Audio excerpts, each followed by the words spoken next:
Dans le premier épisode de Grand Steeple Confidential consacré à David Cotin, nous vous avons parlé de sa première partie de vie professionnelle, celle du jockey. Il est désormais temps de se pencher sur la suivante, celle de l'entraîneur.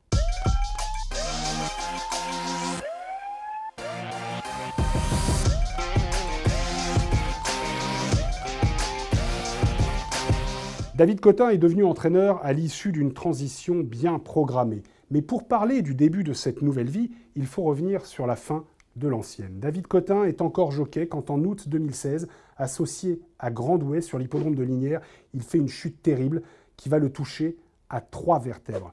S'en suivront de longs mois d'inactivité durant lesquels il va voyager, consulter en France, à l'étranger et se forger l'intime conviction que son avenir est bel et bien celui d'un entraîneur. Il effectue néanmoins un retour convaincant en début d'année 2017 à Auteuil, remportant notamment le Robert de Clermont-Tonnerre avec le cheval de son père, Mali Borgia, mais arrêtera sa carrière sur une dernière monte avec Blue Dragon dans la grande course de haie 2017.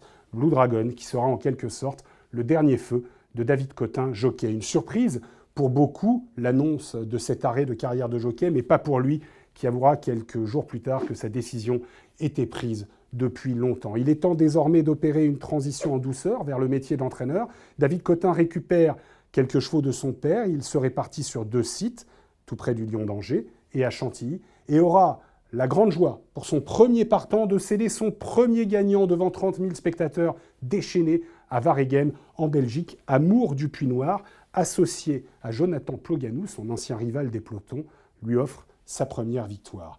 Viennent ensuite les premières victoires à Auteuil, les premières accessites de groupe, et enfin un premier groupe au début de l'année 2019 avec Forcing dans le Grand Prix de Pau qui lui a souvent réussi en tant que jockey. S'en suivront des victoires de groupe sur l'hippodrome d'Auteuil, une progression linéaire et enfin un premier groupe 1 dans la grande course d'Auteuil 2020 avec Paul's Saga. Ce jour-là, pour l'anecdote, David Cotin n'est pas présent, il est souffrant et c'est Amanda Zetterholm qui accompagne et accueille Paul Saga à son retour aux balances. La compagne de David Cotin qui joue de l'aveu même de l'entraîneur une part active dans la réussite de l'écurie. David Cotin, en tant qu'entraîneur, connaît depuis l'année 2017 une progression constante qui, vous le voyez, devrait l'amener, s'il respecte ses standards du premier semestre 2021, à passer pour la première fois la barre des 100 succès. Il est désormais temps pour lui de se consacrer à achever une quête qu'il n'a pas pu compléter en tant que jockey, celle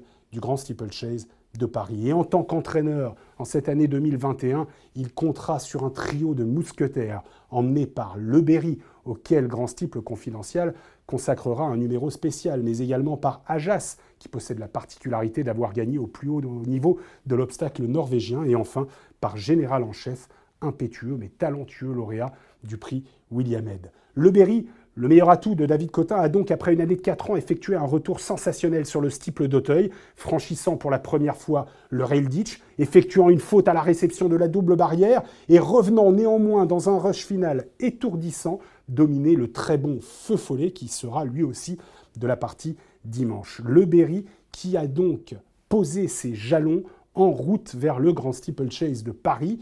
Pour jour de galop, son sprint était tout simplement époustouflant. Il sera certainement le meilleur atout de David Cotin dans ce Grand Steeplechase de Paris, mais l'entraîneur comptera sur son trio de mousquetaires, puisque Le Berry sera donc accompagné par Général en chef et par Ajas.